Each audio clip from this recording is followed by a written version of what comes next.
Bonjour à tous, merci d'être là ce soir pour le webinaire. Je vais me présenter rapidement. Donc, je m'appelle Laurent Marc, je suis ostéopathe. J'exerce en libéral sur la région d'Orléans. Je donne des cours aussi. Alors, je vais mettre la suite. Attendez, hop, je vais mettre bien dessus. Voilà.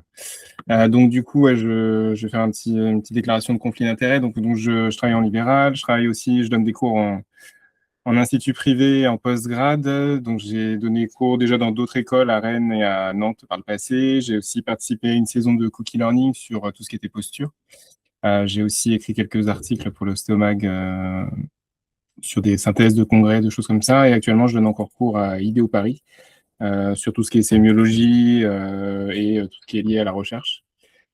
Donc aujourd'hui, on va parler du syndrome des loges paraspinales. Donc en fait, c'est un cas que j'ai eu une fois en consultation, donc c'est pour ça que j'ai fait une petite synthèse de la littérature disponible là-dessus, puis on terminera un peu avec le cas clinique à la fin.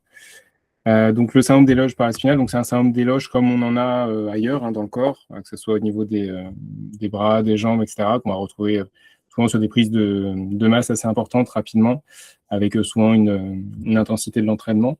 Il y a quelques cas aussi, on peut retrouver des syndromes des loges aussi, et là on va le voir aussi dans ce cas-là, il y a aussi d'autres sources de syndrome des loges en dehors du sportif, au niveau des loges paraspinales. Donc actuellement, si on se base sur l'épidémio, on a environ à peu près une quarantaine de cas répertoriés dans la littérature. Il y en a probablement beaucoup qui sont sous-diagnostiqués.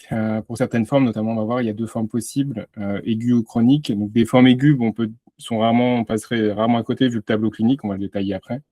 C'est plus les formes chroniques qui sont probablement un peu sous-diagnostiquées et du fait d'une présentation un peu particulière. Donc, on va le détailler après, mais il y a probablement beaucoup plus de cas que les 40 cas répertoriés dans la littérature. Donc, c'est quelque chose à connaître quand même, surtout dans un certain type de sport où, du fait de l'essor de ce sport-là, ça se développe de plus en plus et il y a des chances de voir passer des patients avec ces problématiques-là. Donc, on a différents types, on va les détailler après. Donc, on a souvent le type 1A, c'est l'aigu. On va souvent avoir des sujets plutôt jeunes qui vont développer ces pathologies-là. Tandis que pour les formes 1C, on est plutôt sur des patients plutôt âgés. On va voir après ce que c'est comme typologie. Et le sexe ratio est souvent plus en défaveur des hommes. On est sur 13 hommes pour une femme dans les cas cliniques qui sont disponibles. C'est-à-dire quand on regarde tout ce qui est disponible dans la littérature, majoritairement, on a des hommes. On a quelques femmes touchées, mais c'est vraiment très ponctuel. La plupart du temps, ce sont plutôt des hommes qui sont concernés par ce syndrome des loges paraspinales. En fait, on a donc différents sous-types de syndrome des loges paraspinales. On a le type 1 avec les différents sous-types. Donc, on a le 1A, ce qu'on avait dit, donc le atraumatique. Donc, c'est souvent celui du patient, notamment sportif, qui va faire énormément de prise de masse rapidement et qui va faire un syndrome des loges. On peut avoir le sous-type B, qui lui est dû en général à un trauma sur les loges paraspinales, donc souvent post-accident, etc. Et on a un dernier sous-type, le C, donc celui des personnes plutôt plus âgées, c'est une cinquantaine d'années, donc pas le sujet jeune, mais le patient d'une cinquantaine d'années, en général suite à des opérations, mais qui ne concernent pas forcément la colonne vertébrale. On a le cas notamment pour des interventions sur l'aorte, sur la zone plutôt antérieure, au niveau de l'abdomen et qui va provoquer une réaction secondaire au niveau des loges paraspinales avec un syndrome des loges. Et enfin, on a un deuxième grand type, qui est le type chronique, qui lui aussi va concerner les sportifs majoritairement. On peut retrouver quelques cas qui vont concerner d'autres métiers, mais c'est principalement le sportif aussi. Donc, dans les deux cas, type 1A et le type 2, on va être sur des sportifs, avec pas exactement la même présentation, mais on va retrouver quand même des similarités dans les deux cas. Au niveau du tableau clinique, c'est la forme aiguë, on est plutôt sur une douleur lombaire aiguë et sévère, donc vraiment très intense, quasi constante. Le patient, il n'y a rien qui le soulage, aucune position. Elle est disproportionnée, c'est-à-dire qu'entre ce qu'on observe à l'examen clinique et ce que le patient souffre, il y a vraiment un différentiel très important. L'évolution, elle va très vite en augmentant, soit de manière exponentielle, soit avec un plateau. En général, c'est une évolution sur 12 heures, donc c'est assez rapide. C'est pas forcément le genre de tableau clinique qu'on verra facilement au cabinet, hein. C'est plutôt rare, ça va plutôt un patient qui va finir aux urgences. C'est une douleur qui est résistante aux opioïdes. Et plus rarement, on peut observer des symptômes neuro, notamment une hypoesthésie locale au niveau des lombaires basses, avec une paresthésie lombaire éventuellement. Par contre, quand ces symptômes-là sont présents, ils ne sont pas pathognomoniques. Donc, c'est-à-dire qu'ils sont rares, mais quand ils sont présents, ils signent le fait que ce soit un syndrome des loges aigu, au niveau des loges paraspinales. Et très, très exceptionnellement, on peut avoir des fois des déficits moteurs. On les trouve très rarement dans les cas cliniques. La plupart du temps, on trouve éventuellement les symptômes un peu sensitifs, mais c'est principalement la douleur qui va être le symptôme principal dans ces cas-là. On peut retrouver un patient qui a une urine foncée dans les formes sévères, qui signe que la dégradation du tissu musculaire finit par commencer à gêner le rein. Donc, du coup, c'est un symptôme que le patient peut évoquer, mais ce n'est pas forcément le premier. Et les sports concernés, on va retrouver le surf, le ski alpin dans les cas cliniques, mais surtout musculation, deadlift. C'est vraiment les éléments, soit soit les sports, soit les mouvements qui vont être les plus à risque pour développer ce genre d'éléments, de problématiques. Si on a des examens paracliniques pour cette forme aiguë, en général, on va retrouver donc notamment à l'IRM un œdème des masses paraspinales, donc c'est ce qu'on voit là ici avec les petites flèches. On a du coup un signal qui est réaugmenté sur les corps musculaires qui sont concernés par le syndrome des loges. On va avoir un œdème de ces masses-là, ça va être visible à l'IRM. C'est le plus sensible, c'est celui qui permettra de mieux voir de tous les examens imagerie, c'est celui qui est plus indiqué pour mettre ça en évidence. On a éventuellement, si on fait un examen sanguin, des protéines kinases, donc des CPK qui vont être élevées. C'est ce qu'on trouve classiquement dans un syndrome des loges. En général, on trouve des chiffres d'entour de 5000, voire jusqu'à plusieurs dizaines de milliers dans certains cas cliniques pour ce syndrome des loges paraspinales. Donc, pour résumer, sur le syndrome des loges paraspinales aigu, on est vraiment sur un tableau tout de suite extrêmement intense, avec pas beaucoup de facteurs soulageants. Le patient, vraiment, il n'y a pas de position soulageante. Les opioïdes et les antidouleurs ne fonctionnent pas du tout. Et ça évolue très vite. Donc, dès que le syndrome commence, en 12 heures, le patient arrive vraiment à des douleurs très atroces. En général, on va voir un peu plus loin, mais c'est toujours à peu près la même prise en charge au niveau médical, donc on va détailler un petit peu plus loin. Au niveau de la forme chronique, on est sur un homme jeune, encore une fois, sportif, avec des efforts intenses ou prolongés dans ce qu'il pratique comme activité physique. La douleur, en général, va se présenter au fur et à mesure de l'activité physique, c'est-à-dire que le patient va commencer ses exercices et ne va pas pouvoir aller au bout du nombre de reps qu'il fait habituellement, du fait d'une augmentation progressive de la douleur avec une sensation vraiment de difficulté, même dans la force qu'il va pouvoir produire en faisant ces exercices. Par contre, on a comme élément le fait que c'est réversible après l'arrêt de l'effort. C'est-à-dire que le patient arrête, bon, les douleurs sont présentes en fin d'effort, et très vite, ça va rediminuer dans l'heure qui suit, et en fait, il va se retrouver à la fin avec plus aucune douleur, et pas de gêne forcément dans le quotidien. C'est-à-dire que c'est vraiment sur ces efforts intenses que la problématique se développe. Par contre, dès qu'il est sur une vie classique, les gestes du quotidien, pas spécialement de douleur ou de gêne. La douleur, elle est souvent décrite comme profonde, bilatérale et paraspinale basse. Donc vraiment, c'est les deux côtés. C'est pas un seul côté en général, c'est bilate systématiquement dans les cas cliniques qu'on retrouve et vraiment localisé sur la zone de la loge. Ça irradie pas plus bas. On a rarement ces symptômes-là qui pourraient être trompeurs en faisant penser à un syndrome plutôt neuro ou autre. Non, non, on est vraiment sur quelque chose de très très localisé. On peut retrouver des sensations, un type de tension ou de brûlure parfois qui accompagnent ces douleurs-là. Mais principalement, c'est vraiment la localisation et le fait que ce soit très, très centré sur les masses paraspinales qui vont permettre de penser à ce syndrome-là. Les sports les plus concernés, on va retrouver donc un peu comme celui d'avant, donc tout ce qui est plutôt effort, tout ce qui va être force, donc haltérophilie, crossfit. On va retrouver aussi un peu d'avion, du coup, qui va être concerné vu les mouvements répétitifs. Le cyclisme aussi, on peut retrouver le ski et la course. Ça dépend des cas cliniques. Mais quand on regarde les cas cliniques disponibles, une grande majorité, on va retrouver quand même plutôt haltérophilie, crossfit. C'est vraiment les sports les plus concernés par ça. Et dans les métiers qu'on peut retrouver, c'est militaire, donc on retrouve encore une fois le côté renfort et effort de force, et parfois le travail physique répétitif. Mais c'est principalement quand même le sport qui revient fréquemment. On retrouve en général avec ça, c'est censé, des muscles donc paravertébraux qui présentent une rigidité unilatérale ou bilatérale avec une perte de mobilité associée. Ce n'est pas systématique. La perte de mobilité, ça dépend en fait à quel moment on prend le patient. C'est-à-dire que si c'est un moment où la douleur est là, effectivement, on va avoir une perte de mobilité associée. Si le patient a un temps de repos assez long, ça peut être quand même moins flagrant à ce niveau-là. L'idéal pour les tests cliniques, il faudra regarder, on peut faire les tests neurologiques pour vérifier la sensibilité pour la zone, pour notamment la forme aiguë, c'est celle dont on parlait tout à l'heure, donc vérifier la sensibilité avec le pic-touche, la roulette. On peut faire aussi les tests de chaud et froid, les vibrations pour vérifier les différents types de sensibilité. On peut éventuellement combiner avec certains tests, notamment un peu comme le Superman, un peu où on va demander au patient de relever pour voir si ça redéclenche la douleur. Ça va être plus intéressant éventuellement peut-être pour la forme chronique. Pour la forme aiguë, le patient est déjà tellement douloureux qu'on aura difficilement la possibilité de mettre en évidence une augmentation de la douleur. On pourra peut-être éventuellement signer une petite baisse de force, et encore, du fait de la douleur, c'est pas sûr que on puisse être sûr que ce soit la force et pas forcément la douleur qui empêche de faire le mouvement. Pour la forme chronique, en général, on va être plutôt sur une production à l'effort. Donc, ce qui sera intéressant, ça sera de demander au patient de refaire les mouvements douloureux. Si on a du matériel au cabinet, éventuellement mettre un peu en charge pour voir au bout de combien de reps ça se place, et à ce moment-là, refaire l'examen clinique une fois la mise en place des symptômes pour vérifier exactement comment ça se présente au niveau de la douleur.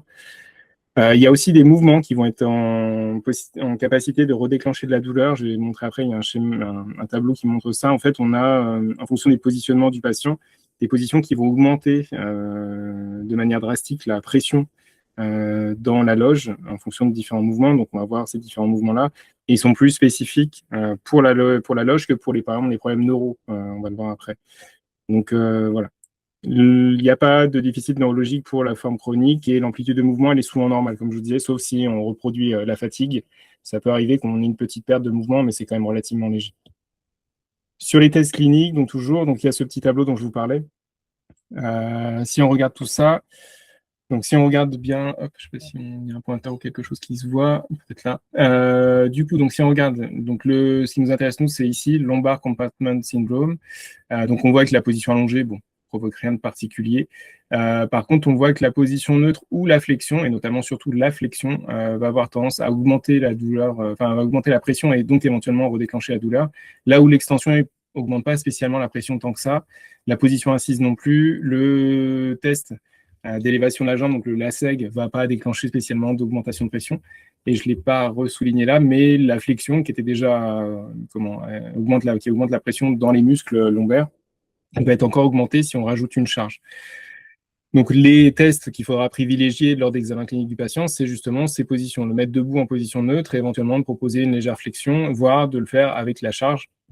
Ce qu'on va retrouver finalement sur les mouvements du deadlift qu'on avait vu avant, qui étaient parmi ceux qui vont avoir tendance à être à l'origine de ce syndrome d'éloge. Donc, ce qui est intéressant pour la forme chronique, c'est éventuellement de faire des exercices ou des mouvements qui vont dans ces mouvements-là de flexion avec ou sans charge, pour petit à petit voir si on reproduit les symptômes et éventuellement refaire l'examen clinique une fois que les symptômes sont présents. Parce que, comme je disais, une fois au repos, ça disparaît. Donc, quand le patient vient à froid, qu'il n'a pas fait d'entraînement récemment, vous n'aurez pas forcément un tableau très, très significatif.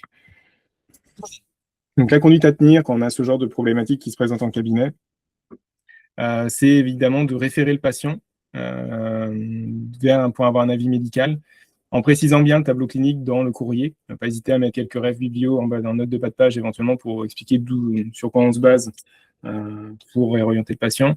Le traitement au niveau médical qui est proposé en général, c'est plutôt des fasciatomies la plupart du temps, qui ont tendance à résoudre rapidement le problème. Quand on regarde les cas cliniques, à chaque fois, c'est résolutif grâce à ça. Par contre, le risque principal, si on n'est pas en mesure de le mettre en évidence, c'est avec le retard diagnostique, c'est éventuellement une rhabdomyolyse sévère, avec du coup aussi un risque pour les reins, pour le patient. Donc l'idéal, c'est quand on a un doute devant des symptômes comme ça, où le tableau clinique n'est pas clair, les tests cliniques qu'on fait, on ne trouve pas de perte de mobilité, les tests neuro ne sont pas très significatifs, on n'arrive pas à reproduire la douleur telle qu'elle, il faut penser éventuellement à faire ces mouvements-là pour vérifier si ce n'est pas un syndrome d'éloge paraspinal, notamment sous sa forme chronique. Attention cependant, donc dans les études qu'on a, il y a quelques tableaux des fois un peu atypiques dans le lot qui sont un peu plus difficiles à différencier d'autres problématiques. Il y a quelques cas où ils montrent qu'on peut avoir des fois des symptômes où ça irradie un peu vers le testicule homolatéral dans l'aine, du coup qui pourrait faire penser éventuellement à plus un syndrome de Main ou des choses de cette acabit-là, ou un problème de rein aussi. On peut avoir parfois un LASEG homolatéral positif. On a vu que ça augmentait un peu la pression, mais pas de manière très très significative. Avec ou sans irradiation dans les membres inférieurs, mais c'est vraiment très peu de cas. Hein. La plupart qu'on retrouve dans les 40, on n'a pas ce genre de symptômes-là. Donc ça peut arriver, mais c'est vraiment pas le plus fréquent. Il y a aussi, ça a été mis en évidence qu'il pouvait y avoir aussi des fois de l'usage détourné de sel de bain comme cause de syndrome d'éloge multiple et de certaines drogues. Donc on peut avoir aussi un syndrome d'éloge qui peut être consécutif à l'usage de produits à but stupéfiant, ou en tout cas à d'autres usages. Donc ça peut arriver. Il y a 2 cas de publics qui rapportent ce genre de problématique-là. mais encore une fois, ce n'est pas les plus fréquents. On peut retrouver aussi des cas au niveau thoracique, mais en général, c'est suite à un trauma physique. Ça ne sera pas lié au sport. En tout cas, dans la littérature, on ne retrouve pas de syndrome d'éloge paraspinal au niveau thoracique. Le seul cas, c'est lié à un traumatisme physique. Donc, vraiment, là, on est plus en général sur la zone lombaire pour ces problématiques-là. Donc, voilà par rapport au syndrome d'éloge, ce qu'on pouvait détailler là-dessus. Là, je vais vous présenter rapidement le cas clinique et puis après, on pourra du coup discuter, vous pourrez poser des questions et puis on détaillera ça. Donc moi, ce syndrome-là, je l'ai rencontré une seule fois en 14 ans d'exercice. Donc c'est arrivé une fois, je l'ai vu il y a 3-4 ans, je crois, de mémoire. C'était un patient donc, d'une vingtaine d'années, étudiant qui pratiquait beaucoup de crossfit, de renfort musculaire, notamment du deadlift, qui venait me voir parce qu'il avait donc du coup des douleurs qui venaient le gêner, surtout à l'effort. En dehors, pas de symptômes particuliers dans le quotidien. Mais par contre, qu'il le gênait beaucoup parce que là, il était dans une période où il avait beaucoup augmenté la charge d'entraînement et ça venait énormément le limiter dans sa pratique, à tel point qu'il ne pouvait pas terminer le nombre de reps qu'il faisait habituellement. Il avait rediminué l'intensité des charges qu'il mettait, et malgré tout, il avait une grande fatigabilité des masses lombaires qui faisait qu'il ne pouvait pas terminer ses reps. Il avait une sensation aussi comme si c'était sous tension au niveau de la zone, comme si c'était gonflé, sous tension, qui était gênante au niveau lombaire. Pas de perte de sensibilité, ça ne réveillait pas la nuit, puisqu'au repos, pas de souci. Il n'y a pas de dérouillage matinal, donc globalement, vraiment sur quelque chose de très mécanique, mais uniquement présent lors des séances d'entraînement. Moi, quand j'ai vu ce patient-là, donc il n'y avait pas d'autres antécédents de ce type-là. Il n'avait jamais eu de problématique de au dos plus que ça. C'était une des premières fois où ça lui faisait autant mal. Et du coup, ce qui le gênait, c'était pouvoir continuer sa préparation parce qu'il avait des objectifs sportifs derrière. Et donc, du coup, à l'examen clinique, ce patient-là, donc les tests neuro montraient rien, même le LASEG, le slump, montrent pas grand-chose de vraiment très, très reproductif. Les tests neuro, quand on teste la sensibilité de la zone, même au niveau du membrin, la force musculaire, on ne trouve pas spécialement de perte de force ou de perte de sensibilité. La masse sacro-lombaire, par contre, est un peu dure par rapport à d'autres patients qui font du crossfit ou du deadlift. C'est vrai que ce patient-là présentait quand même une masse sacro-lombaire qui était vraiment plus dure que celle que j'avais pu voir sur d'autres examens cliniques d'autres patients.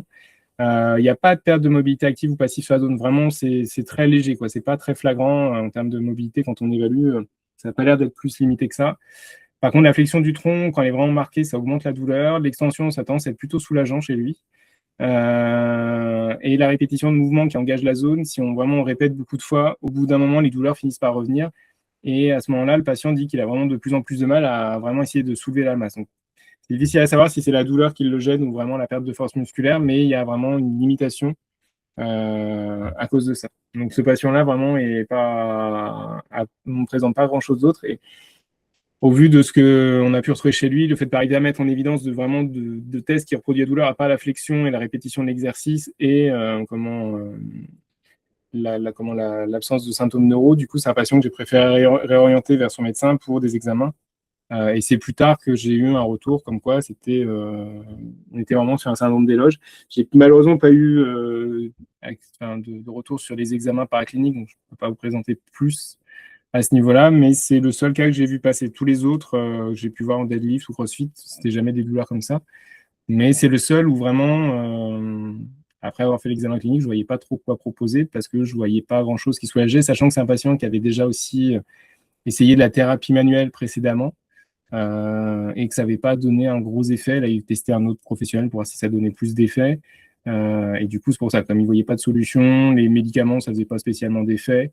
Le chaud, ça ne soulageait pas spécialement non plus. Du coup, il voulait un autre avis. Et du coup, j'avais fait le courrier pour réorienter ce patient-là vers son médecin traitant pour avis. Donc voilà. Voilà ce que je voulais vous présenter ce soir. Je vous remercie pour le temps que vous m'avez consacré à parler. Donc, je suis dispo si vous avez des questions sur ce syndrome d'éloge. On pourra redétailler peut-être plus de choses qu'on avait dans les cas cliniques qui étaient présentés dans la littérature s'il y a besoin. Donc voilà. Si ça vous intéresse, je vous ai mis ici toute la biblio que j'ai utilisée. Après, je n'ai pas mis tous les articles, comme il y en a une quarantaine de cas cliniques, j'ai surtout pris les synthèses de littérature, quelques cas cliniques précis.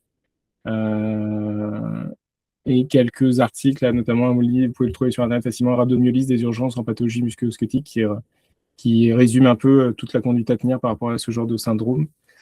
Donc voilà, l'article, vous avez le lien entre les pressions intramusculaires au niveau des muscles paraspinaux, d'où je vous ai tiré le tableau, donc, enfin, le tableau qui explique tout ça. Donc, vous avez là sur le comment, sur les biblios, les trucs essentiels. Après, si vous voulez, je pourrais vous donner la liste complète de tous les articles, éventuellement, si vraiment ça intéresse certains d'entre vous.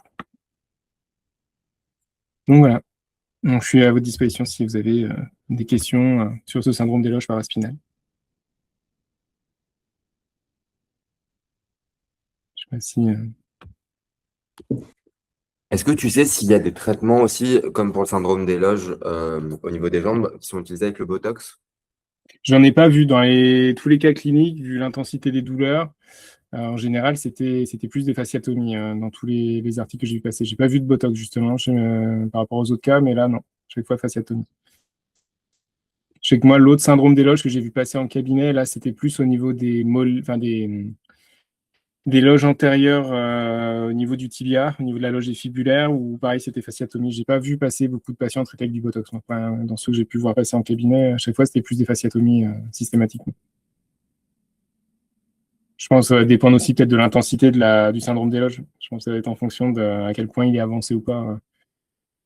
Je pense qu'il y a des moments où le seul moyen de faire redescendre la pression, malheureusement, il n'y a pas le choix, c'est d'ouvrir les fascias pour laisser le muscle s'expandre et puis faire redescendre la pression pour éviter que ça crée une nécrose au niveau musculaire. Donc, Ok, merci. Bah écoutez, donc du coup, pour le syndrome des loges, à ce moment-là, donc, ce qu'il faut vous reteniez principalement, donc, le syndrome aigu, vous le verrez quasiment pas passer, je pense. Vu les présentations qu'on trouve dans les cas cliniques, c'est quelque chose qui est relativement rare et vraiment, enfin, vraiment tellement intense que le patient pourra difficilement être traitable en thérapie manuelle ou quoi que ce soit d'autre qui soit pas du chirurgical. C'est surtout la forme chronique sur laquelle il faut être un peu plus au taquet parce que là, celle-ci, du coup, est plus pernicieuse. Le fait que ça soit déclenché que par l'effort intense et soulagé facilement par le repos, ça peut faire quelque chose d'assez chronique où il va y avoir une errance beaucoup plus facile du patient et qui peut faire que c'est important de pouvoir le détecter pour orienter efficacement le patient pour pas qu'il perde au niveau physique, que ça soit pas pris non plus pour un simple surentraînement léger ou quoi que ce soit. Et donc, du coup, là-dessus, il faudra vraiment, en cas d'échec, notamment sur une prise en charge thérapie manuelle, pas hésiter à éventuellement émettre l'hypothèse que ça puisse être un syndrome des loges paraspinales. Donc, moi, là-dessus, c'est surtout, je vous dirais, de faire attention sur c'est la forme chronique et de ne pas hésiter à faire ces tests-là, c'est-à-dire de proposer, si vous avez une barre au cabinet avec de la charge, de lui faire répéter des deadlifts ou des mouvements qui sont déclenchants pour voir à partir de combien de reps ça se déclenche et à quelle charge, et puis comparer par rapport à ses stats habituels. Et pas hésiter à ce moment-là à proposer différents mouvements, notamment à base de flexion, pour voir si ça majore encore un peu plus la sensation de douleur pour orienter le diagnostic vers ce syndrome-là. Après, pas hésiter à réorienter efficacement vers le médecin avec un courrier bien détaillé de tout ce qu'il peut y avoir, éventuellement des infos sur le plan d'entraînement du patient aussi, pour pas hésiter à mettre en évidence qu'on est peut-être sur une période de comment intense où le patient a vraiment été augmenté la charge d'entraînement de manière drastique juste avant, montrer que c'est peut-être lié à ça et que c'est peut-être une prise de masse récente trop importante. Donc voilà.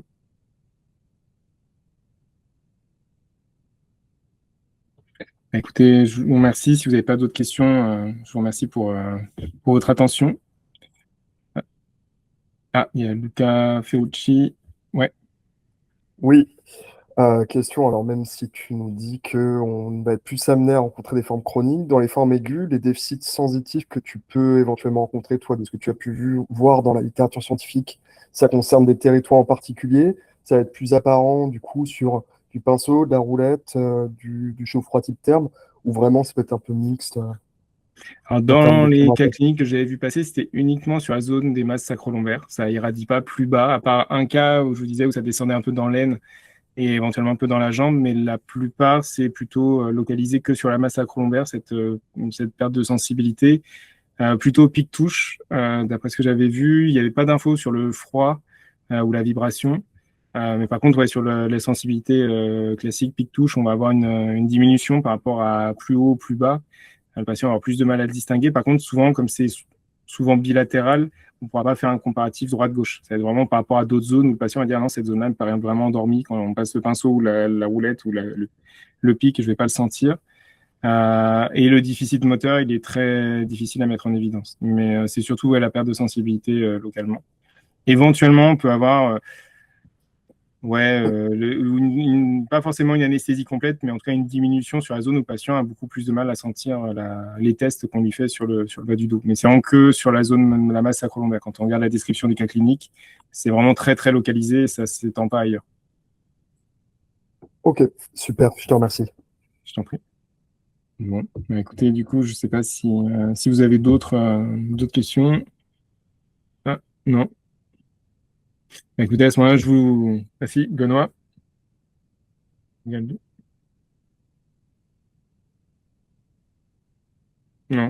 je sais pas. Bah, écoutez, si vous n'avez pas de questions, bah, je vous remercie pour avoir suivi ce webinaire. Merci Loïc. Et puis du coup, je vous souhaite une très bonne soirée et puis à bientôt. Voilà. Merci. Au revoir. Merci, bonne soirée. Merci, toi aussi.